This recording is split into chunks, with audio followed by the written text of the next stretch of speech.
morning everyone. I welcome you all in this lecture series on hydraulic engineering and hydraulic machines. So we are discussing about the various aspects related to hydraulic engineering and machines.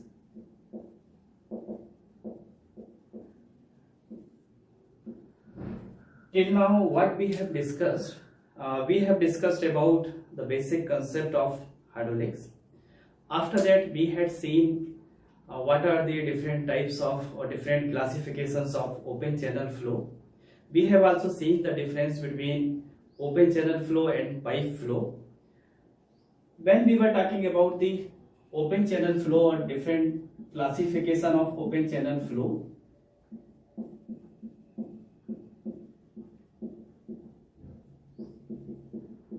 so in that we have seen the classification on the basis of channel properties as well as on the basis of flow properties.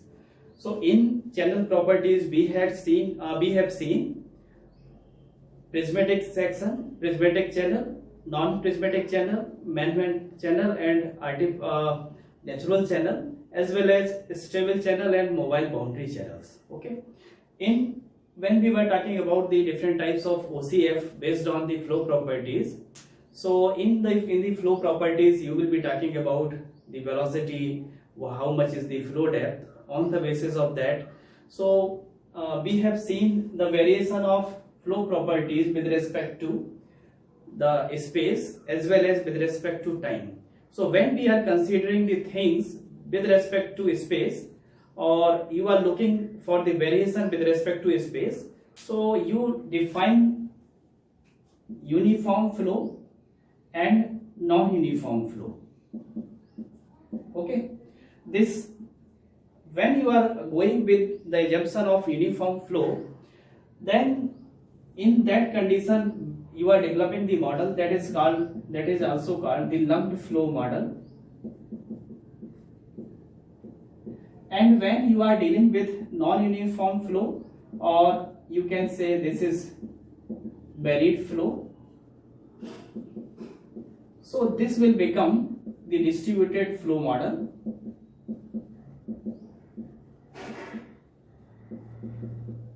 Okay.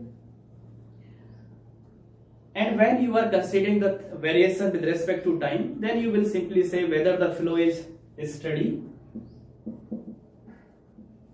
or unsteady flow.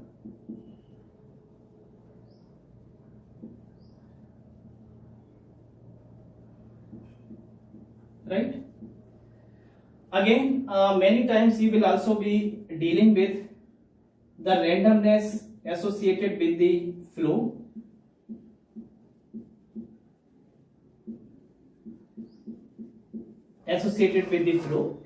So when you are accounting for the randomness, that is called the stochastic model. Or when you are dealing with, you are not accounting for the randomness, then that is called deterministic model. Okay. So this all we have discussed. After that, we had seen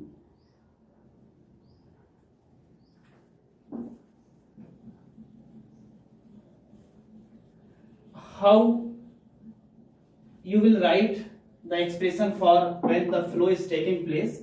So you will be considering different type of channels. Okay. So this is nothing but the channel bed. Water is flowing over which, this is the water surface line.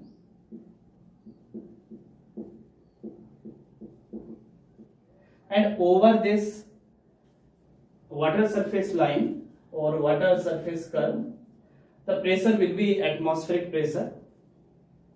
This channel bed will also be having some slope. Suppose this is theta, and most of the time this theta is very small. You do not account for this theta.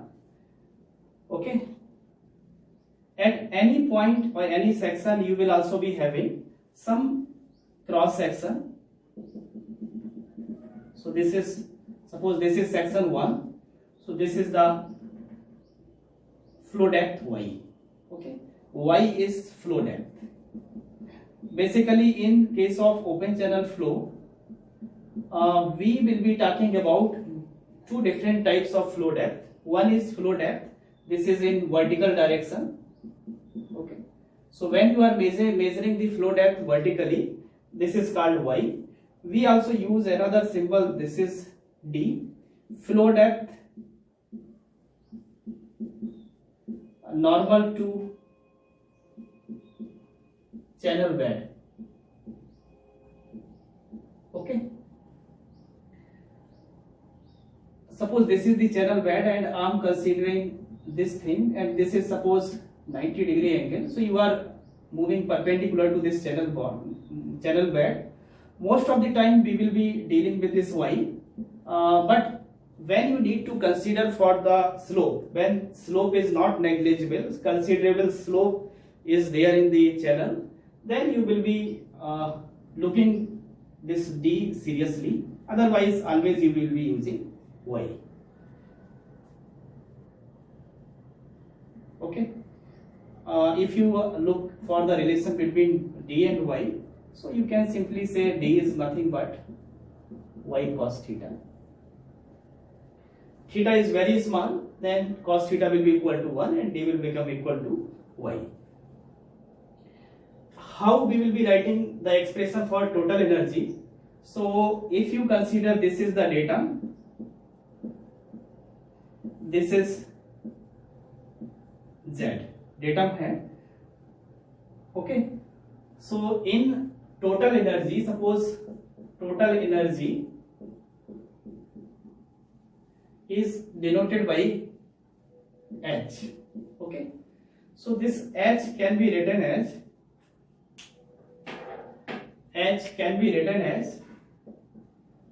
H is, again we are talking about the head.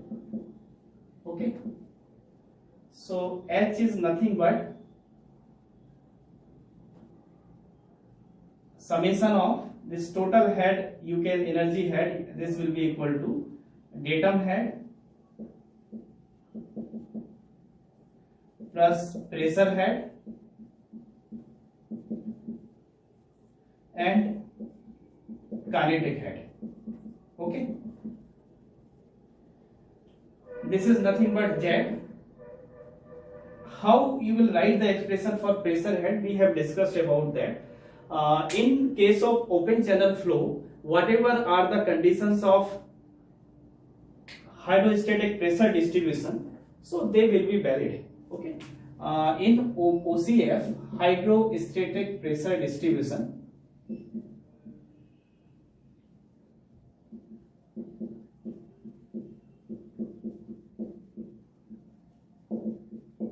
is valid.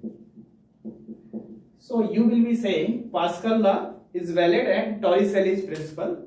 In the Pascal law, when you are looking for at any point, so pressure acting from all the direction, that will be acting toward the point and it will be equal and equal from all the directions. In Torricelli's principle, you say when you go deeper into this water, so the pressure is varying linearly with the flow depth.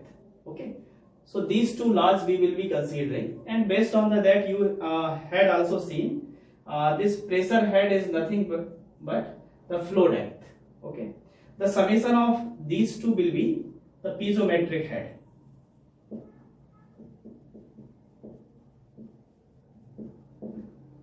These are the some basic things we had already discussed. Then you will be looking for this kinetic head. So this is B bar square by 2G. So this is the way of writing kinetic head. In the previous class we had also discussed about the concept of alpha and beta, kinetic energy correction factor and momentum correction factor. We had discussed about that. So finally this total head will become equal to H is equal to Z plus Y cos square theta. Again, when the slope is considerable, you will be looking for this expression. If slope is negligible, theta is very small, then you will be writing only y. Alpha into b bar square by 2g. In the previous class, we had discussed all this. Now, we will be looking for some basic things again. In case of pipe flow, you talk about the diameter, but in open channel flow, there is nothing like diameter. So you have flow depth. We also define two different types of flow depth. One is called hydraulic radius. Again, we have discussed this. So again, this is denoted by R, and this will be weighted area divided by weighted perimeter. Similarly, you also define hydraulic depth, or so this is D. It is denoted by AY, top width of the channel. So you can define that. Again, you can also have different open channel flow section. You can have rectangular cross section. So in that, D is the width. Top width will be equal to the bottom width because it is rectangular section, and this is Y. So this much of area will be there. You can find out the expression for R and D for both. Similarly, the section may also be trapezoidal section. Again, this is the flow depth Y, this is B. How this slope is considered? So you will be saying 1 vertical raised to m horizontal. So if this is Y, this will be equal to m into Y. So in this way, you can also write the expression for R and D for both the section. For circular section, we will be talking about later on.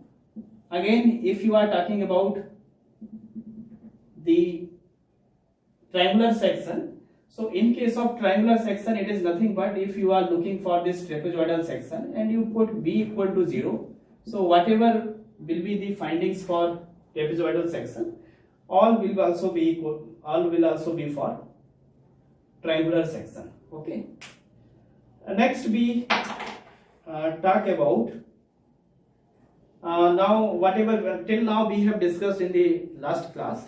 Now we move to another thing. We will be talking about how do we derive different types of equations. When you will be analyzing the flow, you will also be making the relationship between the variables, and by using those relationship between the variables and by using those equations, you will be finding out, or you will be analyzing the things in the field also.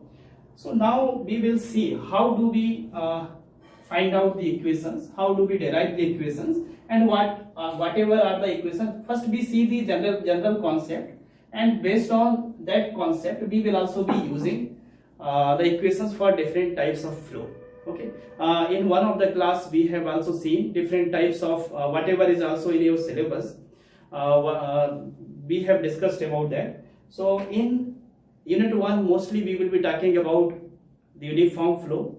In unit 2 we will be talking about the gradually varied flow, when the things or the flow depth or velocity they are varying gradually. So then that comes in the category of gradually varied flow. Another type of flow is rapidly varied flow. So the flow depth will be changing rapidly. So when you will be looking for different types of flow, and even especially varied flow is also there, you will be dealing with different types of equations. So first we see here how do we derive the equation. First we will see the concept.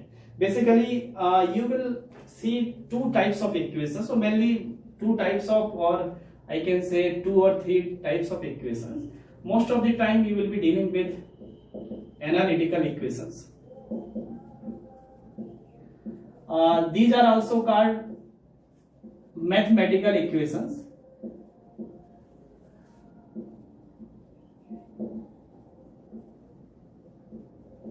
Okay, analytical equation or mathematical equations. Basically, these are those equations which can be derived by using the concept of conservation. Okay, you have seen different types of conservation equations. So first it is called conservation of mass, okay, momentum and energy. Okay, so why using the concept of conservation of mass, momentum and energy, if you are able to derive any equation, that comes in the category of analytical equation. When the things are easy, they are not so complicated. Suppose you are talking about the laminar flow, so things are very much deterministic, they are not, and randomness is also not very much associated with the flow, then it is okay, you go with you can easily analyze the flow. You can also apply the conservation of mass, momentum and energy, it is okay. But when things are very complex, then it is not easy to derive the equation, and if you are deriving the equations, a lot of uncertainty is associated with this, so error will be associated with that. Then we go for empirical equations. Okay, so another types of equations that you will be dealing with, empirical equations. In this course also you will see many analytical equations, many empirical equations. Empirical equations are those equations which you cannot derive by using the concept of conservation of mass, momentum and energy, and you cannot derive these types of equations. Okay, because the process is very complex, complexity with the problem is there.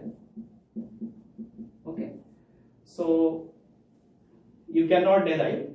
Then what you do in that case, you do a lot of experiments, and based on the experiments you make the relationship between the variables, and those relationships are called the empirical equations. So for this we will be doing the experiments, and based on the observations, okay, experiments, and based on the observations you will be deriving the equations, or you will be finding out the relationship between the variables. Again, you can also have another criteria, otherwise they will also come in the category of these two. You can say sometimes you will also be dealing with semi-analytical equation or semi-empirical equation, semi-analytical. Okay, so what is the meaning of that? Many times you will find out in deriving some equations, up to some limit you can derive the equation, you can use these conservation concept, but few things are in that equation cannot easily be derived. So in some part of the, many times you will see this happens in some equations. Suppose you are deriving the equation for turbulent flow, so some part can easily be derived, and some part you will see we will be doing the experiments, and few results will also be obtained by using the experiments. Okay, so they will come in the category of semi-analytical equation. Okay, now we simply see in open channel flow,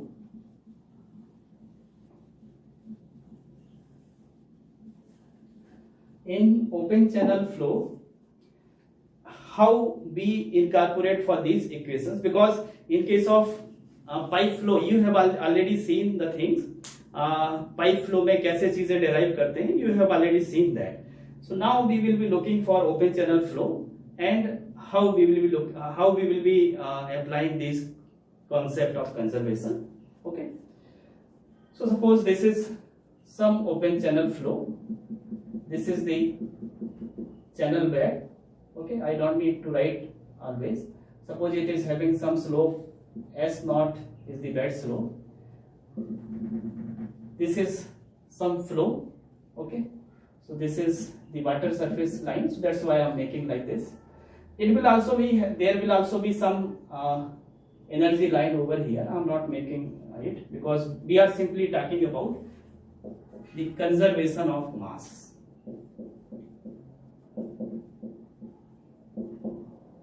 Okay. So mass will remain conserved. This is the basic concept of conservation of mass. If I consider again in fluid mechanics or hydraulics or in water resources system, it is always good to go with Euler's equation. Okay. You have Euler's approach and Lagrange's approach. So always it is good to go with Euler's approach. You can derive the things very easily. So I'm writing. So what I will be doing, suppose this is section 1 and this is section 2. So you have some fixed control volume. I'm having, this is the fixed control volume. Okay.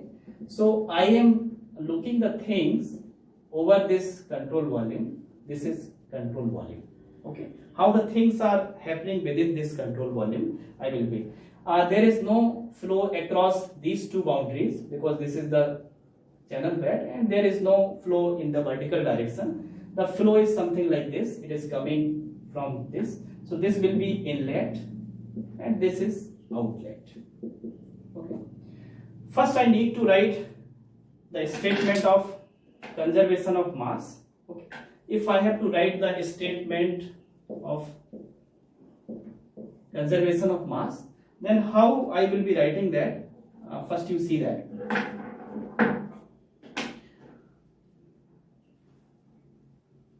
I will simply write the rate of mass flow at outlet minus rate of mass flow at inlet plus rate of change of storage. Okay, is equal to 0. This is the statement of. You will be looking for how much is the rate of mass flow at outlet, how much is rate of mass flow at inlet, and how much is the water is getting accumulated within this control volume. So this is the concept. I can also write the equation for this. How the equation will be there. This is the rate of mass flow, and in fluid mechanics and hydraulics, or again I will be saying in water resources engineering, again you will be talking about the rate of mass flow. In solid mechanics, most of the time you will be, or always you will be dealing with some fixed mass, but in case of, because in case of fluid mechanics, you are not working or you are not looking the things or you are not analyzing some fixed control mass. You are looking because the things are flowing or you are dealing with the continuous stream of fluid. So that's why you will be going with the rate of mass flow. Okay. So the symbol for this rate of mass flow, I will write this m dot. That dot is showing for rate. Okay. So this is at inlet minus, sorry, this is at outlet. This is at inlet. This plus dy dt of some storage over there, whatever is this storage. If I consider this is very small distance dx, okay, how I can write the equation over here, that I will see.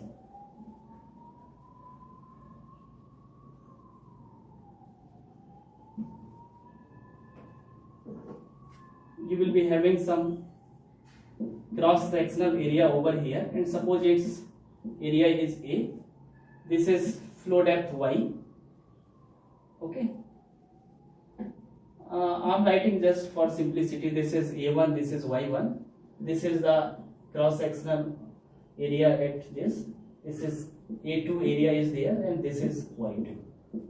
Okay, the flow velocity over here is V1 bar and this is V2 bar. Okay, you can simply write the conservation of mass equation. If Q is the discharge over here, because when you are writing this m dot, so m dot will be equal to rho into Q. This is also showing the expression for rate of mass flow. Okay, if this is Q, by using some Taylor series expression, you can write the Q over here. Okay, this much of Q will be there. So I can write Q plus del Q by del X dx minus Q plus. Okay. Area over here is not equal. This is A1, this is A2. I can simply write over here dy dt and some A into dx. Okay, this is over here. Again, you can also write the same thing as in the form of Taylor series expression. Suppose area over here is A. This can also be written as A plus del A by del X dx. Okay, so you can simply write like this. Okay, this is nothing but del Q by del X. You can remove this dx from both these sides, plus this is equal to 0, and this is dy dt of area. This can also be written as dy dy, okay, dA by dy into dy by dt. In one of the class we will see, or you will also find out most of the time this expression, and this is just replaced by t. I need to do some mathematical analysis that I am not doing at this time. So this dA by dy is always replaced by t. So finally you will get the equation something like that: del Q by del X plus t into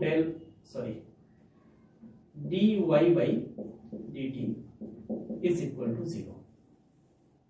Okay, so this is called the continuity equation.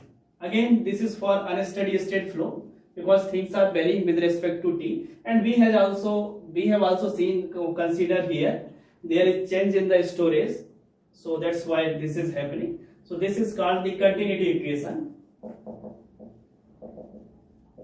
and again this is for unsteady flow, because we have considered the things are changing with respect to time. Again, if you have to write the continuity equation in the form of or for steady state flow, then always it is easy to write the equation simply, because when the things are steady, they are not changing with respect to time.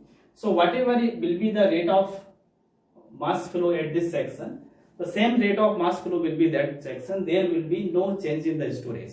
If there is change in the storage, so rate of mass flow will also be changing. Again, you can simply write Q1 is equal to Q2, and it is nothing but A1 into B1 bar is equal to A2 into B2 bar. For a steady state case, you can simply write this thing, and for unsteady state flow, you will go with this. So this was all about the conservation of mass equation. We will be using all this for deriving many types of equations. For different types of open channel flow equations, we will be using this concept. Okay. Next we move to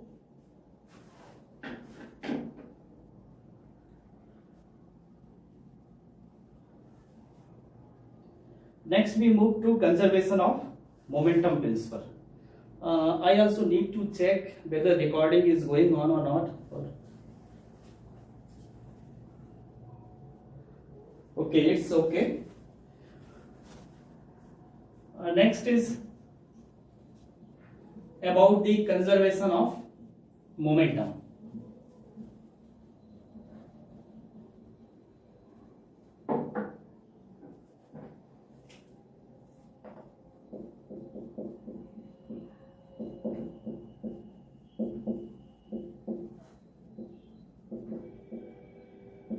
Okay. So as we have seen in case of conservation of mass, Similarly, we will also see the things like that. This is the channel bed, it is having some slope S0. This is the water surface line. Okay. Again, you will be having for some control volume. So this is the control volume. We will be applying the things over here. This is 1, this is 2. First we see what is the statement of this conservation of momentum. You have seen Newton's second law of motion. So that is showing the conservation of momentum. I can write the statement over here. You will simply write the rate of momentum flow at outlet minus rate of momentum flow at inlet is equal to net force acting on the system, control system. Net force acting on the system. Okay. Net force acting on the system. Again, if you have to write the things for rate of momentum flow, or we simply call the momentum flux. Okay. So for momentum flow, you will be saying rho q. This is the mass and it is having some velocity. Then this will become equal to the rate of momentum flow. So again, if you are having the same things over here, this is for the section 1, this is for section 2. Okay. So I can simply write rho q. Generally, when you are talking about the spatially varied flow, then it can happen, or it happens, the discharge is getting varied. Otherwise, in case of always we will be looking for the condition. Discharge doesn't vary, because whatever amount of water, whatever amount of or mass of water will be coming from this section, the same will also be leaving out. So there is no change in the storage. Okay. Always, or most of the time in this course, we will be talking about this Q1 is equal to Q2. Okay. So I'm considering that case over here, rho Q into V2 bar minus V1 bar. Okay. Sorry. The expression for LHS. Again, if you are considering for the beta, momentum correction factor, they will also come into the picture. Beta 2 over here, beta 1 over here. If they are equal to 1, you are not looking for beta 2 and beta 1, then it is always good to go with this. Okay. And this will be equal to net force acting on the system. Okay.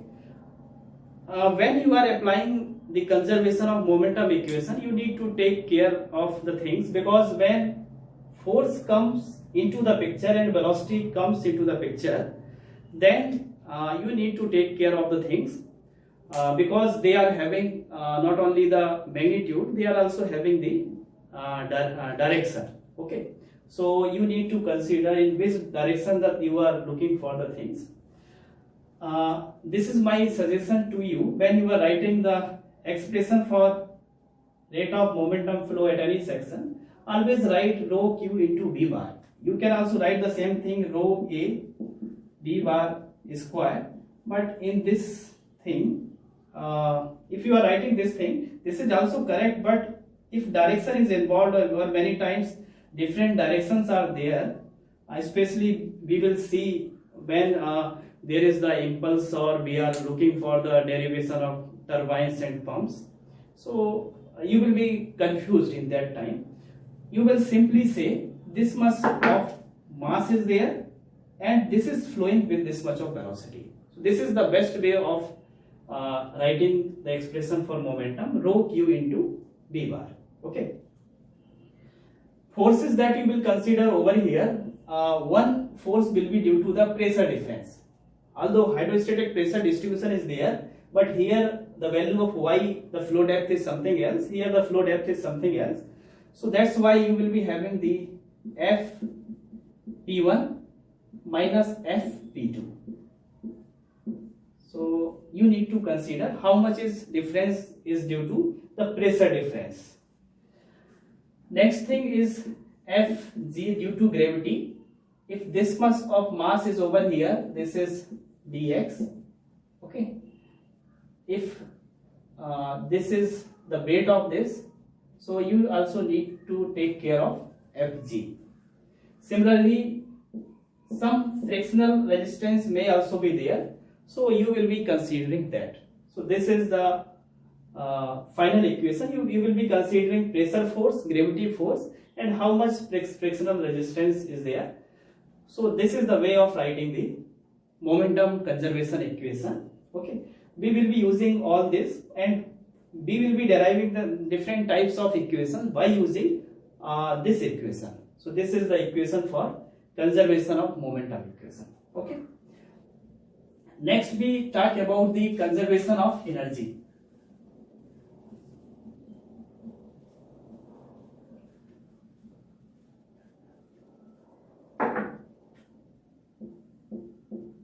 Okay, this is very simple equation, but many times it happens, especially in rapidly varied flow, when there is a very huge amount of loss of energy, then you cannot use the conservation of energy. In many cases, because the flow is taking place from here to there, okay, it is moving like this.